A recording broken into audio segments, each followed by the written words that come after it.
Hoje é dia dos professores e quero fazer essa live com uma professora que é uma grande amiga minha, para homenagear os professores, que foi o profissional que mais se reinventou. Oi, Cris! Oi! Tudo bem, lindona? Tudo bem, e você? Tudo bem, a internet tá boa aí? Tá boa. Parece que tá meio travando. Tá travando? Então deixa eu... eu tô com a impressão que a minha imagem tá meio devagar, mas eu acho que não. A gente só precisa esperar entrar alguém para ver se estão ouvindo a gente bem. Tá Vou bom. fazer assim, enquadrar bem. Nós vamos falar sobre a importância do movimento no aprendizado das crianças na primeira infância. E eu convidei a Cris, que é uma professora muito competente, uma querida, Obrigada, e, Rezinha. e também para representar todos os professores, que com certeza foi o profissional que mais se reinventou nos últimos 7 meses. Todos nós nos reinventamos, né? Todos nós, certeza.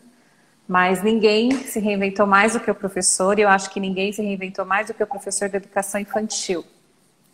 Sim, Que esse foi um desafio para todas as pessoas, né? Para todas as escolas públicas, particulares, bilíngues, não bilíngues, seja o método que a escola adote ou não, acrescentar o conteúdo presencial aí na telinha não foi fácil para ninguém.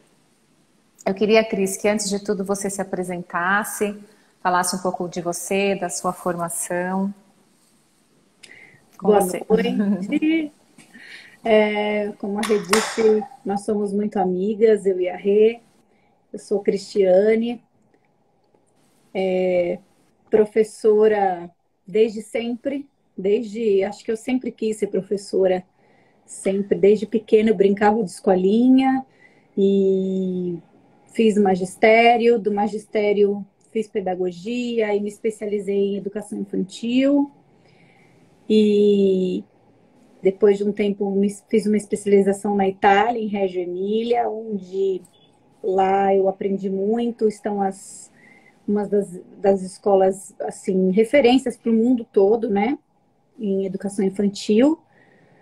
E estou aqui até hoje, trabalhei até ano passado, tenho um pouco de experiência com o segundo ano e esse ano estou nesse novo desafio aí de ajudar minhas colegas professoras nesse desafio que foi esse ano, né, de como fazer educação infantil online, né? Foi muito desafiador, mas eu acho que a gente aprendeu muito.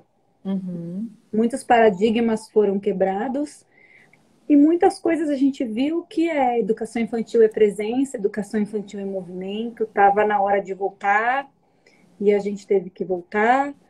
E é isso, né? Coisas que a gente ficou de mãos atadas, porque as crianças se desenvolvem, né? Independente da escola, elas se desenvolvem. Então, essa coisa da parceria da escola e, e da família foi um momento muito bom para que isso acontecesse, né? Então, na verdade, a gente só deu suporte para os pais, para as famílias fazerem aquilo que a gente faz na escola, né? Então, se Você o falou pai uma... o Pode pai falar. teve uma oportunidade de ver esse desenvolvimento ali com ele, né? Então, aqueles que conseguiram aproveitar e olhar com esses olhos de, nossa, que oportunidade que eu tenho de ver o meu filho se desenvolver. Foi muito legal, mas muito desafiador também. Eu vi alguém colocando aqui, caiu a conexão. Quero saber se estão ouvindo a gente direitinho, se está bem. Se alguém puder dar um joinha que está ouvindo, que está tudo certo. Porque para mim está tudo bem. Estou ouvindo você perfeito. Você está me ouvindo bem? Cris, tá? Oi, Tá tô te ouvindo? ouvindo, tá? Ah, Tá? então tá bom. Então vamos seguindo. Tá ótimo. A Silene fez o sinalzinho que tá bem. Tá bom. A Cris falou um pouco, ó, normal para mim, tá? A Cris falou um pouco desse desafio que foi o ensino da educação infantil. nessa época online, né, que foi um desafio para todo mundo, e penso que um desafio ainda maior para a educação infantil. Como a gente está falando, o tema da nossa live, a importância do movimento no aprendizado da primeira infância, Cris, o que é a primeira infância? Então, vamos lá. A primeira infância, ela é desde quando ela nasce até os 6 anos de vida, Tá. né? Então, assim, alguns países dizem que não, é a partir de quando deixa a vida de bebê, né? Tem os americanos, os canadenses, eles dividem essa primeira infância em fases, por isso que fala, são os bebês, né, baby, aí vem os nursery, que é assim, depois de recém-nascido, que é bebezinho, vem os toddlers, que não tem nem 4 anos, mas também não é bebezinho de 1 ano e 2, de 1 ano e 6 meses, 2 anos. E aí Tá, vem a infância, mas a primeira infância é aquela quando nasce até os 6 anos, tá, tá? tá bom. E aí, assim, o que que é um bebezinho, então? O que que você pode caracterizar da diferença, então, entre esse que é o bebê e que começa uma criança, assim? Tem um marco, tem alguma coisa que a gente pode observar nesse aprendizado, assim, que você fala, ele não é mais um bebê, agora ele é uma criança. A gente fala que não é mais um bebê quando vai para a escola, né? Não é mais bebê, você não é mais bebê. A partir dos 2 anos, que a gente chama do nursery ali, né? Tá, E aí vai até os 3, que é um toddler, digamos assim. Mas o bebezinho mesmo é até 1 ano e meio, quase 2. Com 2 anos, a gente já disse que não é mais um bebê, tá. né? Você fala que seria uma criança, né? Que a gente estava Isso. conversando e não tem uma É, expressão, assim, que divida essa criança, não tem uma expressão muito pronta, né, para essa criança exato. tão pequena para uma criança um pouco maior. Tá. Uhum. A gente podia falar um pouco também dessa questão, até tem algumas escolas que adotam, né, isso até como filosofia, tem família que adota como filosofia, falar um pouco do que é o cuidar e é o educar, né, que são duas coisas que nós como mãe podemos extrapolar no cuidado Uhum. e às vezes deixar um pouco a educação. E como que seria essa transição para poder a gente entrar nessa parte do movimento, assim? Na verdade, nessa fase, o cuidar e o educar está muito junto. Principalmente quando a gente fala, né, aqui no Brasil, maternal. Por que é maternal? Porque ainda tem um cuidado materno, de cuidado. Só Tá. que quando você troca uma fralda e fala, fez xixi, nossa, fez cocô, você está educando também. Ah, tá bom. Então, o educar e o cuidar tá junto. Então, quando você ajuda ela a limpar a mesa dela que ela lanchou, quando ela tem que pegar nos alimentos para sentir a textura, mas ela também sabe, olha, existe um talher para você comer. Então, o cuidar e o educar tá muito junto, muito se mistura muito. Você educa cuidando e cuida educando. Tá. Mas, por exemplo, uma superproteção, você diz que cuida e não educa, seria isso? Então, sim, mas aí já entra em uma outra categoria, porque uma superproteção, talvez você cuide muito, mas também não é um bom cuidar e você nem está educando, né? Você está Tá. super protegendo, é uma falta o equilíbrio nesses dois, Porque entendeu? assim, Cris, eu já vi, por exemplo, eu já recebi criança como paciente que tinha algumas alterações, enfim, não vou entrar nessa questão, mas era uma criança assim de 6 anos, ele nunca tinha tirado e colocado a calça, nem a meia, nem o tênis. E quando eu trouxe esse desafio para a família, né, da roupa, né, eu não fui vista com bons olhos, né? Assim, e Uhum. assim, nossa, mas meu filho veio aqui para tratar uma questão postural, ele veio aqui para, né, você é uma fisioterapeuta. E claro que dentro da fisioterapia também tem toda essa parte de educação do movimento e ela começa cedo. Então eu pego essa criança aqui, que é uma criança, e aí eu pego uma criança que é, por exemplo, filho da minha irmã mais nova, que eu mando até uns videozinhos dele para você, o João Ariel, que ele tem uma autonomia assim incrível e também é estimulado pelos pais a ter bastante autonomia, né? Então ele ele quer colocar o sapato sozinho, ele quer tirar e colocar a meia, ele quer tirar e colocar a sandália, ele tira e põe a calça, e ele tem 2 anos, né? E tem uma compreensão das coisas muito assim. Então assim, até que ponto, que é estimular demais? Que é forçar? E o que é preservar muito a ponto de uma criança chegar nessa idade que eu falei e ela nunca ter experimentado tirar e colocar, né? Como que a gente faz assim? Aí eu sei que você é mãe, vai falar como mãe também, mas assim, como educadora, como professora, digamos lá que eu sou a mãe da escola, assim, como que fica essa linha, sabe, esse muro aí? Na verdade, assim, é o que eu falei, o cuidar e o educar estão juntos.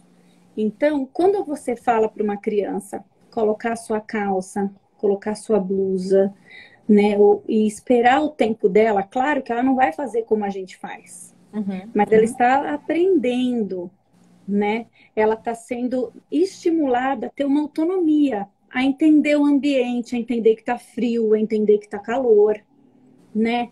A explorar o corpo dela, tirar, colocar, né? Subir a calça, descer a calça, fechar a calça, né? Então, assim, você, na verdade, está introduzindo ela a uma cultura. Você está introduzindo essa criança à vida. Que ela vai ter que tirar a calça e colocar a calça, e tirar a blusa e colocar a blusa.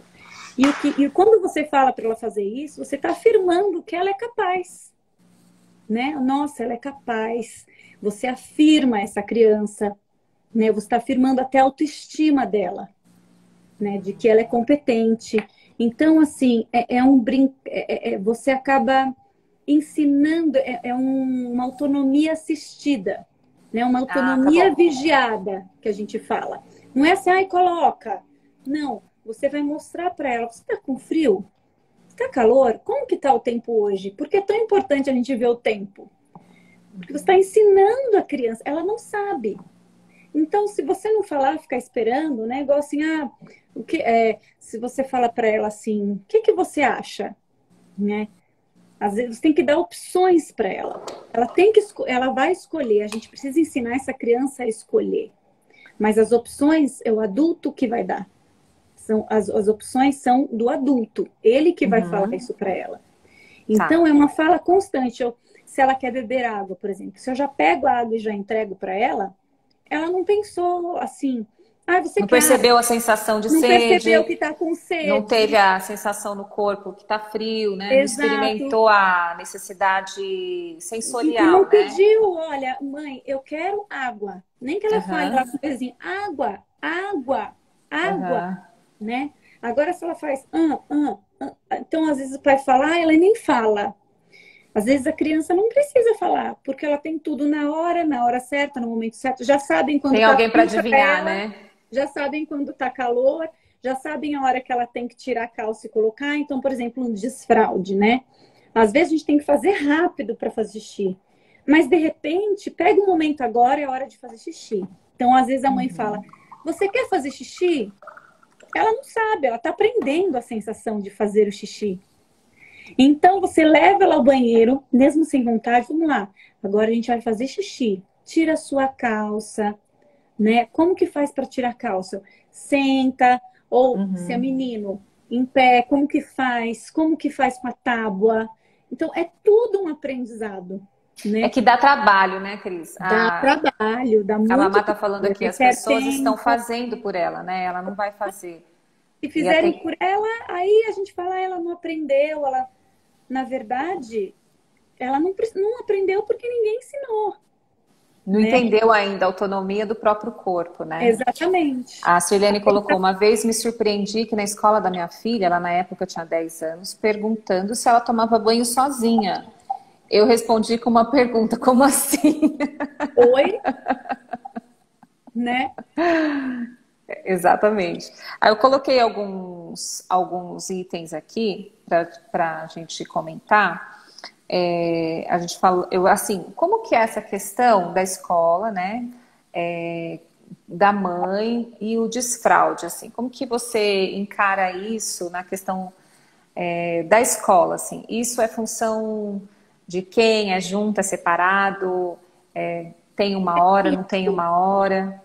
É junto.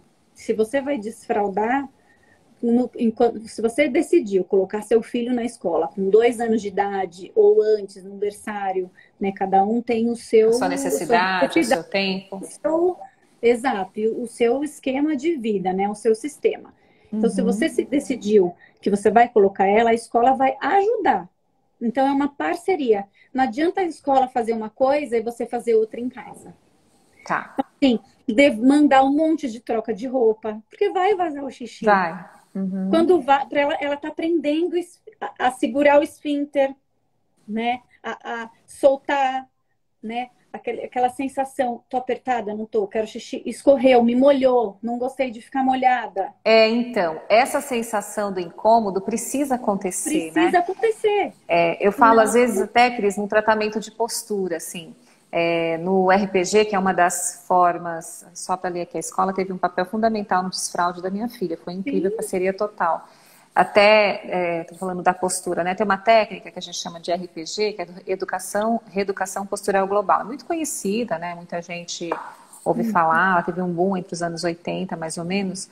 E tem umas posturas bem desconfortáveis mesmo, bem desconfortáveis. E é interessante que, assim, muitas vezes os pais vendo o filho numa posição, não é geral, né? Eu falo uma ou outra pessoa, numa posição desconfortável, quer vir logo proteger, né? Não, não deixa ele assim, não, é ruim, é incômodo. E às vezes a gente fala justamente isso. Só percebendo desconfortável é que você toma uma atitude para aquilo que vai exato. se tornar confortável e vai aprender, né? Que é uma fase ali do aprendizado, né? Uma das coisas, né? Uma das responsabilidades, né? Exato. E assim, principalmente em casa, que é onde o pai e a mãe podem modelar isso. Olha, eu vou ao banheiro. Olha, a mamãe vai fazer xixi, o papai vai fazer xixi. Uhum. A primeira infância, eu digo que toda, né, infância, não só a primeira infância, mas a modelagem é fundamental, né? Eu falo que os canadenses, eles falam muito sobre modelar. O que E é a o gente foi modelar? modelar é eles olham, você é modelo. Ah, tá, O nesse seu jeito sentido, de tá falar, bom. né? Então, por exemplo, eles olham Exemplo, e né? eles aprendem, é um exemplo. A gente foi para um outro extremo, eu acho, no momento assim que não, ele vai aprender, né? Tá. Então é você que quer que a criança aprenda, tá, mas ela não viu como faz. Ela não sabe. Então, é muito tênue a linha de você tirar a imaginação dela, que a gente vai falar sobre isso, e privar ela de imaginar, de criar, e você modelar e ser o exemplo de vida, de cultura para ela, Tá. né? Esses dias eu assisti uma live de um pediatra com uma nutricionista. E aí ele contou um caso que ele recebeu de uma criança e parecia até uma anorexia da primeira infância. Aí ele foi vendo, pesquisando toda a história da família e tal, a criança não via ninguém comer. Então, assim, a criança, os pais comiam juntos, porém separados da criança. Os empregados da casa comiam juntos, porém separados da criança. E na hora da criança comer, uma pessoa sempre oferecia comida para a criança. Ou o pai, ou a mãe, ou a babá, enfim. Então, a primeira coisa que eles fizeram foi inserir a criança num horário de jantar, assim, né? Uhum. Todo mundo junto. Qual que é a única refeição que tá todo mundo junto? Ah, é o jantar. Então tá bom, então o cadeirão dela vai vir para a mesa. E o cadeirão dessa criança nunca tinha vindo para a mesa. E ela nunca tinha visto que as pessoas comiam. Pois é. Então, quando ela viu lá, não sei o que, levar para a boca, ela olhou para o prato dela, foi lá, pegou um pedaço e colocou na boca. Daí, enfim, a criança não A tinha anorexia, ela só mastigação, não tinha noção do ou que seja, ela às vezes tinha que fazer. outra coisa, a mãe que tritura tudo. Quando você é bebê, tudo bem, tem a questão de engasgar, né? Tudo isso. E cada um segue uma linha. Tem uma linha de nutricionistas que já pegam o brócolis, O BLW, né? Mais autonomia. Exato, exato. E a criança na escola é isso. Então ela vai ver a comida que está ali, né? Ela vai ver o lanche. Então ela vai comer, ela vai pegar. Nossa, ele fala que horror, né? Quanta sujeira. Não, eles estão aprendendo. E eles não tá. Isso, e dá trabalho, né? Dá trabalho mesmo. Trabalho, né? Quero outra comentar coisa, sobre hoje em isso. dia, Fala, desculpa. outra coisa hoje em dia que é muito assim, o olho no olho. Você abaixa para olhar no olho da criança, para falar com seu filho, para falar com seu aluno. Por que que a gente abaixa muito olho no olho? Olha, agora não, agora sim, agora nós faremos isso. Agora vai ser hora daquilo, né? A rotina é muito importante, né? E dá trabalho, porque você tem que dar atenção. É 24 horas no ar. É um ser O humano Djalma colocou aqui, ó, desenvolvimento. do outro lado lá. Obrigada, hein, Djalma, pela audiência aqui.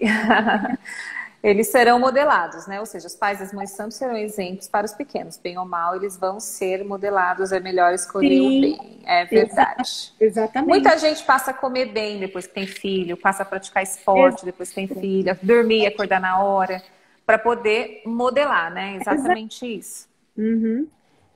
Eu coloquei aqui uns tópicos, a gente acabou falando já bastante, né? Eu só queria falar, antes da gente ir para o próximo, sobre a diferença, né, que a gente comentou. O que é padronizar e o que é direcionar. Boa Você falou pergunta. de dentro da caixa, fora da caixa. Por exemplo, né? É que a gente até conversou hoje, eu e a Rê, por que a criança gosta mais do pacote do que do presente? Né? Então, assim, o que é modelar? A cultura. A cultura, então, eu vou saber comer, eu saber me portar à mesa, eu saber que agora é a hora de correr, agora não é um ambiente para correr, agora é um ambiente para falar alto, agora não é um ambiente de falar alto, né? Então, essa cultura que a gente fala que, nossa, que criança educada, né? E tudo isso ela precisa aprender. Então, muitas vezes, nossa, aquele vizinho foi na minha casa e fez um estrago, subiu. Porque ele não foi ensinado, né? Eu falo que a criança é sempre a vítima. Porque ele não foi ensinado, não foi instruído aquilo, né? Então, quando você fala assim, se você não quer que ele escolha alguma coisa, você não pergunta. Se não for para ele escolher, você vai falar, agora é hora de dormir. Você quer dormir, Pronto. filho? Você tá com Não, fome? não quero. Não, quero ficar vendo televisão, sei lá, entendeu? Agora é hora de dormir, agora você vai deitar, você vai escovar o seu dente, a gente vai ler uma história, enfim, e vamos dormir, né? Ele precisa, isso é o ensinar, é a cultura. Agora, o que eu não posso é, por exemplo, padronizar, colocar a criança numa caixa sem ela imaginar, né? Eu preciso ter um lugar para que ela crie, eu preciso ter um lugar para que ela rasgue um papel, eu preciso ter um lugar para que ela faça uma massinha, para que ela faça uma tinta, né? Eu tenho pais, por exemplo, que falam, Cris, para mim tinta é na escola, né? Pelo amor de Deus, tinta não é... Tudo bem, mas ela tem esse momento, ela tem esse espaço onde ela vai criar, né? Onde ela vai... E a criança que lê e escreve, ela precisa imaginar. Né? A gente precisa ter essa base toda antes dessa. Por que essa primeira infância, essa educação infantil é tão importante? Porque é toda essa base. Segura escrever aí, eu vou chegar lá. Imaginar. Então ela precisa imaginar, ela precisa brincar com a caixa, ela precisa. Não tem nada de errado vocês darem um brinquedo bacana que estimule, mas também estímulo demais em que ela não vá pensar, também não é bom, né? Então, é legal você dar um material não estruturado para que ela crie. Então, olha, ela pode pegar no alimento, ela pode fazer essa sujeira agora, ela pode sentir para degustar, para mastigação. Qual é o seu objetivo naquele momento? Né? E vai ter uma hora que ela vai ter que aprender a comer de colher e depois passa para o garfo e faca, né? Então, que faz parte da cultura. Que faz parte da cultura, mas é um processo. Ela precisa passar por todo um processo. Igual, aí a Renata que vai falar que é a praia dela, né? Ela vai rodar, ela vai girar para um lado e para o outro, ela vai engatinhar, aí ela vai andar, né? Então, eu falo muito do andador, né? Os pais adoram o andador. Eu, particularmente, sou contra totalmente, porque para a criança andar de um sofá para o outro, ela precisou pensar muito, ela precisou ter Elaborou bastante coisa. estratégia. O cognitivo dela foi muito trabalhado.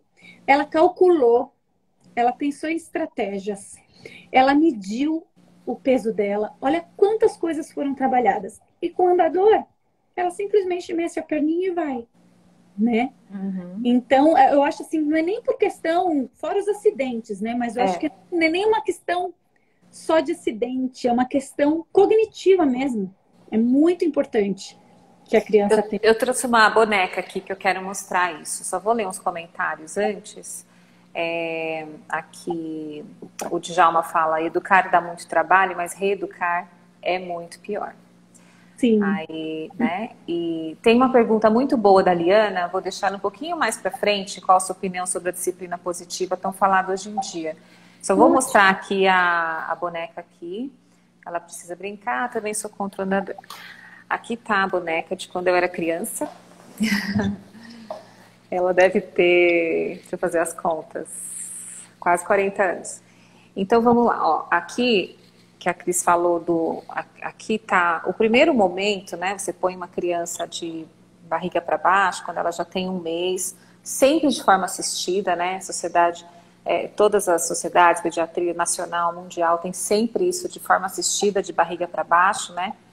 Então, quando ela está aqui, ela vai fazer uma forcinha, ó, a gravidade está agindo aqui, ela vai fazer uma forcinha com a cabeça para poder tentar olhar. Então, nós sempre procuramos direcionar o nosso olhar, sempre. Então, ela vai tentar aqui, vai se apoiar aqui no braço, vai tentar olhar alguma coisa que tem.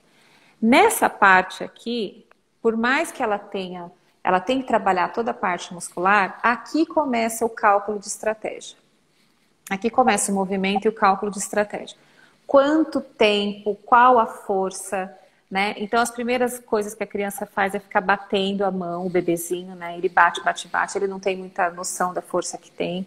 E aí, cansa, cai a cabeça, normalmente resmunga, tá bom, já tá na hora de parar, e daqui a pouco você põe de novo. Depois, o primeiro movimento que as crianças fazem assim, eles fixam essa parte aqui. Eu vou colocar aqui só para ver, tá? Faz de conta que ela tá assim. Fixou aqui e ele começa a fazer movimentos assim, ó, para lá e para cá. A gente chama esse movimento de pivotear, de pivotear. É esse movimento que o bebezinho faz para cá. Normalmente ele vira um pouquinho mais para cá, mas ele tá aqui, ó, de barriguinha para baixo. O pivotear é o primeiro movimento que a gente tem do engatinhar. Você quer ver um movimento que a gente faz hoje, pivotear, todos os dias? Olha o cinto de segurança aqui, ó. Vem e coloca aqui. Na escola, o batata quente, quente, quente, quente, quente, passa a mão para lá, né? Aí você joga uma bola na mão da criança e ela não sabe para onde ela foi. Ela não sabe para onde ela vai para pegar. Outras crianças pegam bem. Então aí você vê onde é que foi o prejuízo. Né? Quando você joga a bola na mão de uma criança de 4, 5 anos, ela não tem noção de que direção ela vai, ela perdeu alguma coisa. Então, ela perdeu aqui uma bela de uma experiência motora, sensorial, aqui, e elaborativa de cognitivo, né? Então, por isso, essa ligação tão importante do motor com o aprendizado. E claro, aí depois ela vai aprender matemática? Não, ela já aprendeu. Já está aprendendo, calculou. sem saber que é matemática, sem saber que é linguagem. E ela está desenvolvendo isso, né? Então, isso vai trabalhar a lateralidade, escrever da esquerda para a direita, a letra que vai lá em cima, sobe, desce, né? Então, tudo para ela chegar no papel. Muitas outras coisas precisam ter sido trabalhadas. Então, falar, vai para a escola brincar.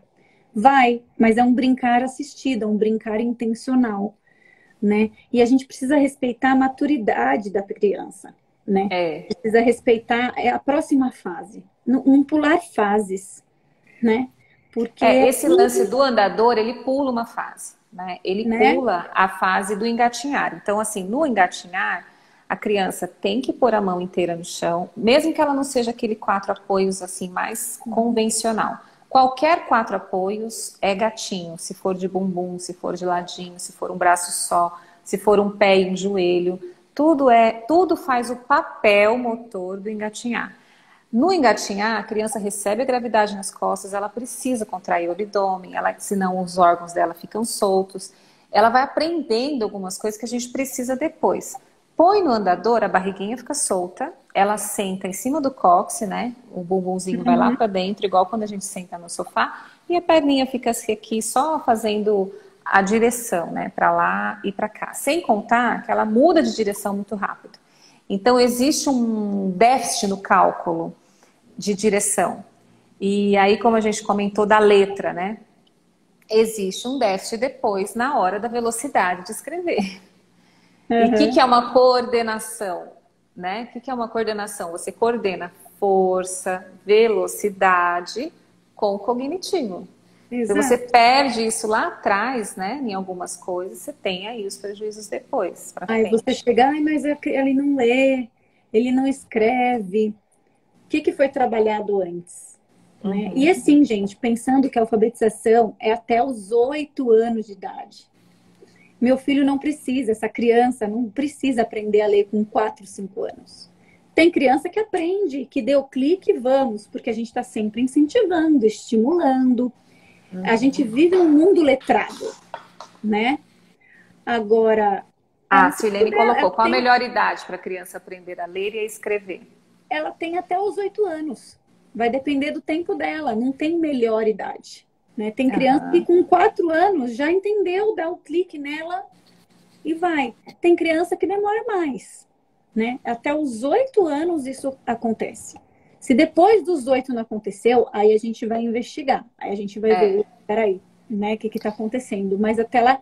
E lembra que a gente entrava na escola, né, e a gente já tinha a primeira série, a gente aprendia a ler e escrever na primeira série, que são 7 anos. 7 anos. Que aí é a maturidade que ele está pronto para isso. Né? Acontece antes porque a gente incentiva e acontece. Mas se aconteceu com um amigo, não aconteceu com outro, não tem problema. Cada um Uhum. tem o seu tempo. Por isso que a gente fala também da interação, né? É, a Vygotsky mamá colocou, muito cada criança sobre, tem seu tempo. sobre o sócio-interacionismo, que às vezes ela aprende porque ela interagiu com um amigo que falou e aí deu clique, né, nela. Então, é por isso que a interação com o outro é importante, até para esses movimentos, né? É, Até quando eu para. era. Não, desculpa, pode falar. Pode falar. Não, eu ia falar, quando eu era criança, esse lance dos 7 anos, né? Eu aprendi a ler partitura antes de aprender a ler. Porque eu entrei na escola de piano com 6 e eu só entrei na primeira série com 7. Eu faço aniversário no começo do ano e eu já tinha entrado na escola de piano. Então eu já li as notas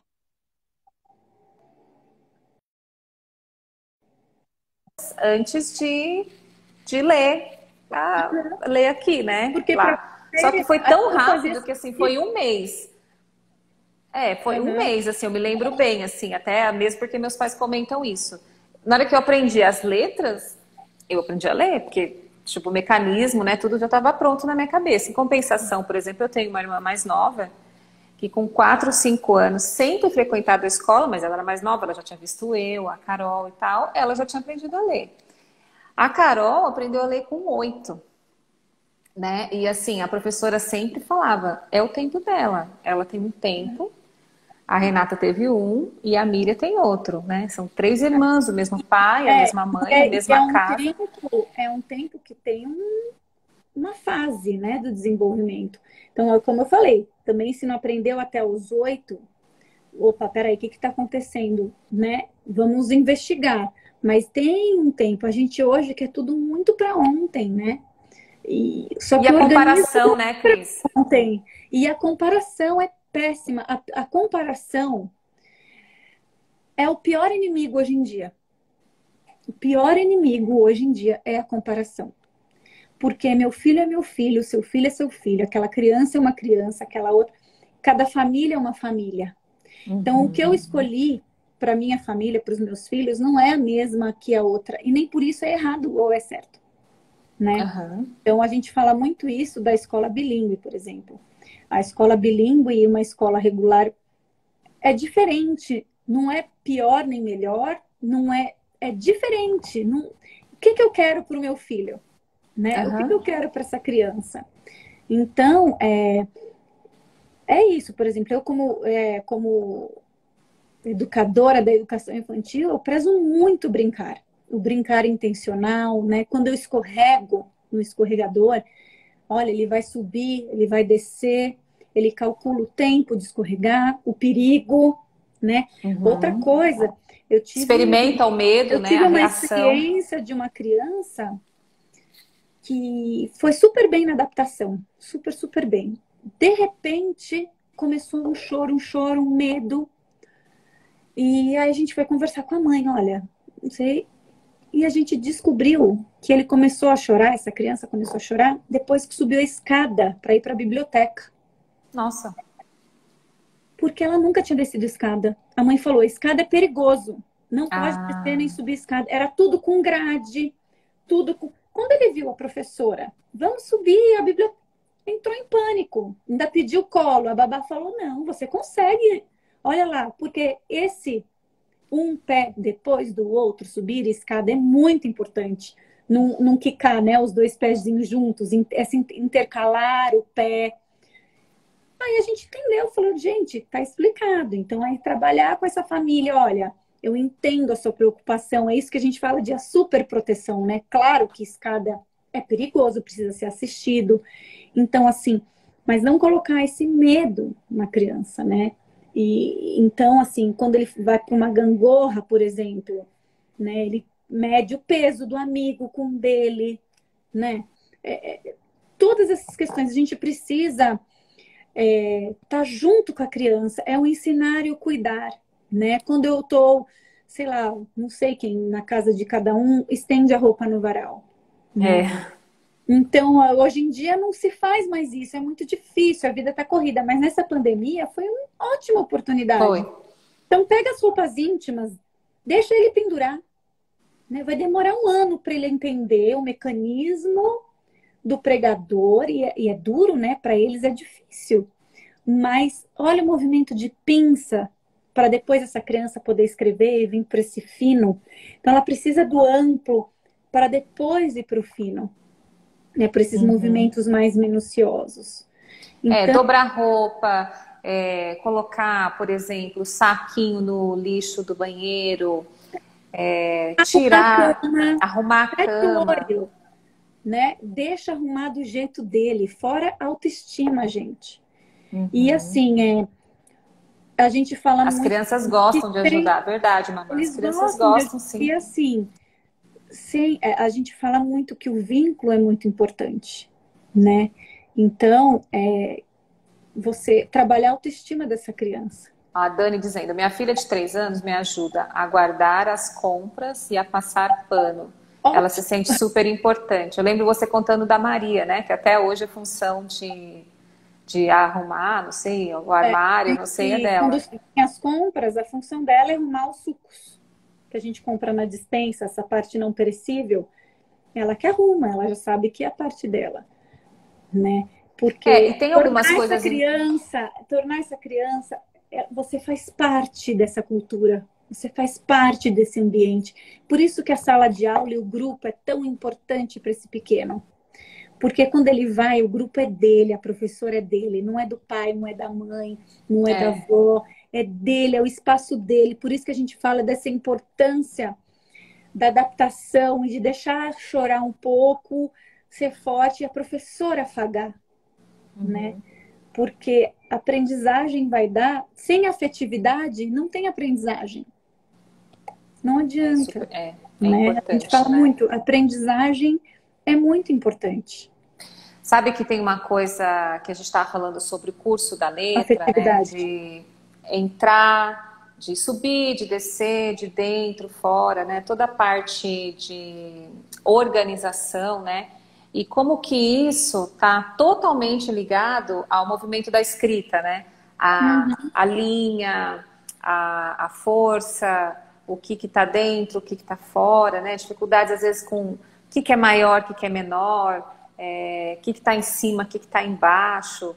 Então, tem algumas experiências que elas precisam ser corpóreas antes, né? No sentido assim, eu preciso experimentar com o meu corpo o que é subir, o que é descer, o que é para um lado, o que é para o outro lado. Porque como que eu vou transferir isso para um papel se eu sequer experimentei isso com o meu corpo? Porque, queira ou não, a escrita é um desenho. É um desenho, é um gráfico, né? Ele vai representar alguma coisa. E eu posso representar o meu corpo, né? Eu tenho, por exemplo, várias formas de avaliar a criança com dor. Uma das formas que eu tenho é desenhar. Outras eu dou várias coisas que tem aqui e a criança monta, né? É impressionante, assim como a parte que dói, a criança faz grande. Né? As crianças veem, sei lá, com uma queixa de dor nas costas, ela faz as costas grandes. Nas pernas, ela faz as pernas grandes. Eu registro esse desenho normalmente e mostro para os pais depois qual foi a outra representação. E normalmente, aquela parte que ela fez grande, ela já faz de uma forma mais equilibrada. E isso, depois que ela representa, crianças de 5, 6 anos, assim, depois que ela representa com os objetos, ela desenha. A letra nada mais é do que uma representação, né? Um signo, um desenho, né? E por que hoje a gente fala tanto, vai fazer caligrafia, sua letra tá feia? Você tem que fazer uma letra modelada e legível para que o leitor consiga ler o que você quer escrever. E não tá feio, tá bonito, né? Eu preciso só que meu desenho seja compreendido. É muito sua personalidade, né? Então você tem seu jeito. Então o feio e bonito é relativo, né? Outra coisa, quando a gente fala do letra cursiva, né? Ai, que lindo, tá escrevendo letra cursiva. Ele tá criando uma história? Ele tá escrevendo uma história? Ele tá lendo? Como que tá a redação dessa criança, né? Como que ela tá? Aí a gente já vai lá para o segundo ano, né? Porque, gente, o trabalho mental e o esforço que essa criança faz para fazer um movimento de cursiva é tão grande que cadê a criação? Aí que eu falo do padrão, né? Você coloca a criança numa caixinha, ela escreve casa lindamente na cursiva, com uma letra linda. E sobre que casa ela escreveu, né? Como que era essa casa? Que cor que ela era? Quem morava lá? Quais eram as personagens? Qual era a paisagem? Não, mas a letra tá linda, né? Então, assim, por que demandar tanto numa letra cursiva com a criança? Ela já está em processo de alfabetização, de leitura, de escrita, ainda tem que me preocupar com traçado. Então, Você comentou isso, eu me lembrei Depois a gente tem que responder a pergunta da Liana, mas você falando isso, eu me lembrei de um curso de quando eu estudava piano, né, que eu fiz, e veio um cara, um concertista muito famoso dar esse curso. Eu morava em Campo Grande, no Mato Grosso do Sul, e um pianista sensacional, assim. E alguém lá, uma das professoras, né, porque eu era aluna, né, de piano, então uma das professoras fez uma pergunta no sentido assim, nossa, você falou sobre... Ele falou sobre N coisas, ele não falou sobre a técnica. Aí alguém perguntou assim, e como é que você trata disso? Eu não vi você falando como que tem que pôr o dedo, como que tem que sentar, como que tem que arrumar o ombro e tal. Você nem citou isso, né? Aí ele pegou e contou um provérbio, que era um provérbio chinês e tal, e disse que uma pessoa apontou a lua e falou assim, olha a lua. Daí ele falou assim, o bobo olha o dedo. Sentido assim, né? Tipo, não, ele tá mostrando a lua. Ele só respondeu isso para a professora no sentido assim, como é o som dessa pessoa que tá tocando? O som é bom? Se o som que ela tira do piano é bom, por que você tá preocupada com o dedo, né? Acho que muito nesse sentido. Cris, vamos responder a pergunta da Liana. Ela perguntou o que se fala, né? Que se fala tanto da disciplina positiva. Qual que é a sua opinião? Então, na verdade, eu gosto muito, né? Os canadenses chamam muito de positive guidance, né? Que é você guiar a criança para o positivo. É que foi para uma vertente muito assim, eu não posso falar não para a criança, eu não posso sempre no positivo, assim. Então, existe uma teoria aí que ela distorce um pouco essa disciplina positiva, né? Na verdade, é você guiar a criança pelo positivo. Então, por exemplo, se eu preciso agora do silêncio do grupo, né? Eu vou falar, gente, não falem agora, né? Ou então, não ande, não corra. Eu falo no positivo. Vamos andar devagar? Vamos fazer silêncio? Vamos falar baixo? Né? Você criar estratégias para que quando o não seja não. Porque às vezes tudo é não, nada pode. Não, isso não. Não, aquele não. Então é no positivo, o guiar no positivo, assim, aqui não pode, mas aqui pode. Aham. Né? Então eu gosto muito, a gente faz muito isso lá na escola, né? Eu gostava da professora Aline, que o Theo teve, acho que no terceiro ou quarto ano, não sei.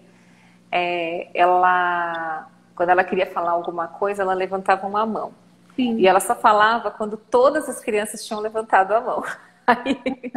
E aí, assim, um dia ela levantou a mão, e a metade da sala levantou a mão, e aí quem levantava a mão não podia mais falar, né?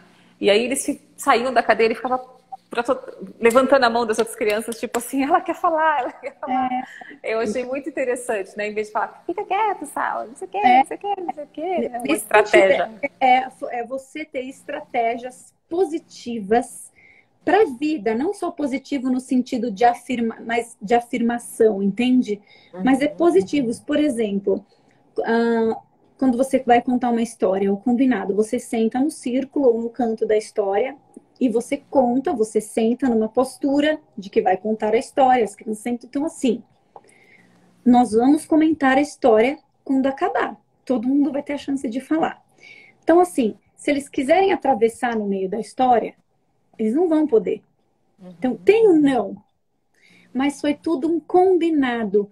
A expectativa para aquela criança foi bem dada. Ela sabe o que você espera dela. É nesse sentido que é o positivo, entendeu? Então, não é dizer tudo não, mas o não tem que ser não. E é isso, é você guiar a criança com estratégias positivas para a vida, né? Então, Tá. que delícia, a gente vai ler uma história agora, no final todo mundo vai poder falar. Mas se alguém interromper no meio, não vai poder, né? Mas eles Tá. sabem que eles vão ter um momento deles, né? Outra coisa que a gente faz também por silêncio é, gente, silêncio, ou fica quieto, ou turma, né? E acaba você aumentando a voz. Isso não é positivo. Então você tem um sino que você toca, que eles sabem que ali, né? Por que que de uma atividade para outra de transição você canta uma música? Tá na hora de guardar, de guardar, de guardar. Isso é positivo, mas eles vão ter que guardar o brinquedo, que não é tão legal, né? Então ficou existe uma linha que distorceu um pouco. Então, não vou falar não para o meu filho. Ele não vai colocar o dedo na tomada, mas ele não vai falar, não eu acho que coloca o dedo aí. Fala, a tomada você é falou da perigosa. música e eu me lembrei, choque. a Liana é lá da Igreja Batista da Liberdade, e nós éramos de lá, né, antes de vir para cá, para Alphaville, e lá tinha uma música, não sei se ainda tem, as crianças chegavam e ficavam brincando por mais ou menos uns 20 minutos, meia hora. E tinha uma música e abria um contador. O contador, quando zerava, começava o momento do louvor, a banda entrava tocando e tal. Quando começava aquele contador e aquela música, eles sabiam que era hora de guardar os brinquedos, né? E era impressionante. Começava a música, eles corriam nas caixas e cada um guardava os brinquedos, assim. Enfim, Eles acho que até isso é falam, um... eles até falam, que chato, tocou a música, mas tem que guardar. Então, gente, vamos guardar agora. Tá na hora de guardar o brinquedo, né? É um positivo para que seja leve, né? Ainda tem, a Liana falando. Legal, ainda tem. Cris, a gente falou um pouco dessa questão. Eu queria que você falasse um pouquinho. Olha, incrível, a gente só tem 10 minutos para eu conseguir salvar, a gente tem 8. Mas eu queria só que você falasse um pouquinho sobre as principais dificuldades de aprendizado que as crianças têm, assim, nessa parte aí, nessa fase da educação infantil. Quais são as principais dificuldades? O que você... só uma mensagem para os pais, o que ele precisa ficar atento de que ele precisa de uma ajuda extra? Eu falei muito dessa coisa até os 8 anos, né? Outra coisa que é importante, tá atento ao oftalmologista, né? Às Tá. vezes a Às criança vezes não uma criança enxerga, não está enxergando, tá não bom. está enxergando. Então, a pediatra da minha filha e o oftalmo da minha filha falam que é com 1 ano de idade, com 3 anos de idade e Uhum. com 6 anos de idade, 6, 7 anos de idade. Então, levar no oftalmo para ver se não tem nada. Se não está falando nada até os 2 anos, nem palavras, né? Água, casa, eu quero, sabe assim? Então, vou procurar falar corretamente com essa criança e falar com ela e perceber se ela não fala, por que você não fala com ela, né? Porque ela está acostumada a ter tudo na hora, ou realmente ela não fala nada. Então, fica atento aí, Aham. né? Até os 2 anos. Tem uma coisa interessante que é por muito tempo, né? Era muito simples você perceber que uma criança que ignorava o todo, precisa de ajuda. E hoje, muitas vezes, uma criança que ignora o todo pode ser, sem rotular, pelo amor de Deus, que ela seja simplesmente ignorada, né? Uhum. A inserção do celular na mesa, né? No momento em que as pessoas têm o único momento que as pessoas têm um contato visual, essa inserção desvia o olhar, né, das pessoas para... É muito importante que essa criança olhe no seu olho quando você fala com ela, olhe para você, né? Então, isso é importante a gente ficar atento à fala. Fale que corretamente. Eu sei que é muito bonitinho, né? A minha filha falava assodante, em vez de O Theo adoçante, também falava né? Eu quero assodante. E a assodante. surca. É lindo, né? Mas você fala, ai, tá bom, filha, obrigada por passar o adoçante, né? Ele Você falava não também corrigir, entregal. não é também falar, você não é assim que fala, tá errado. Não, é bonitinho, é engraçadinho, mas você vai repetir, vai falar o correto, né? Quer papar? Vamos papar? Não, vamos comer? Tá na hora de comer, tá na hora do almoço, tá na hora de jantar. Vamos tomar um lanchinho, né? Então, tudo isso é importante para que desenvolva a linguagem, para que desenvolva uma fala, né? Tá. Eu lembro também uma questão assim que teve em algumas reuniões de pais na escola. E a Cris é professora na escola que o Theo estuda desde sempre. O Theo sempre estudou na mesma escola.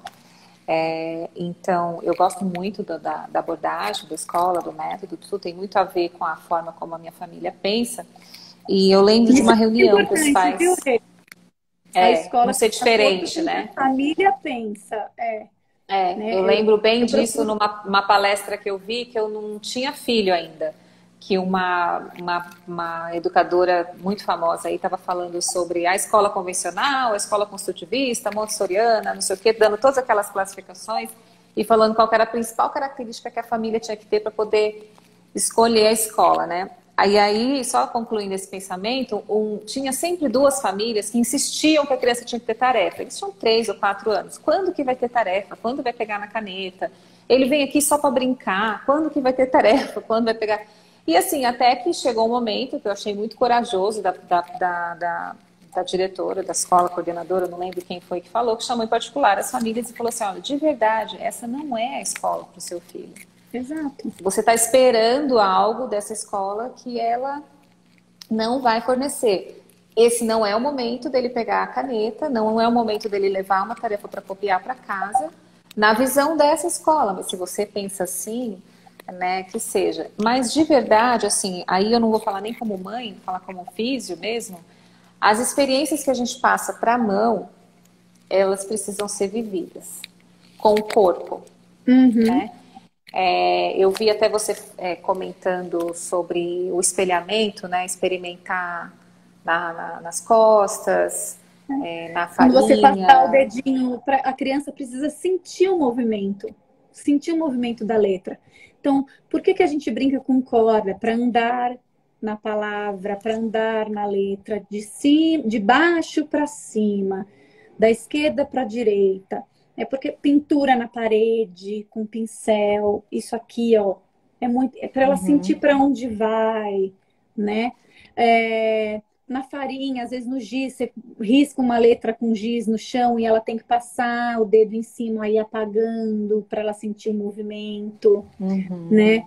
E assim, eu acredito assim, graças a Deus que eu trabalho numa escola que pensa como eu penso, né? Eu sou suspeita pela escola que eu trabalho, mas assim, é isso que o pai tem que entender. Eu acho que é o principal.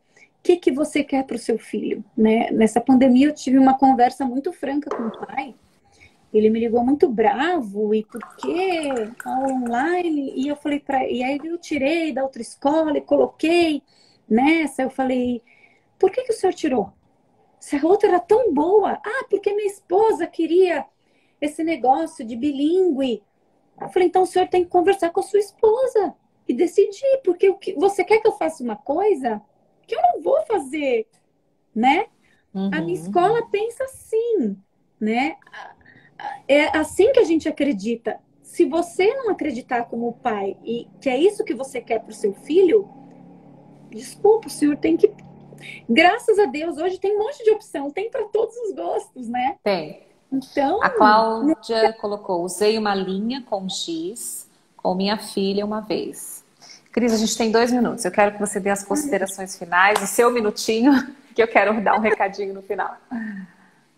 eu quero agradecer esse momento, as minhas.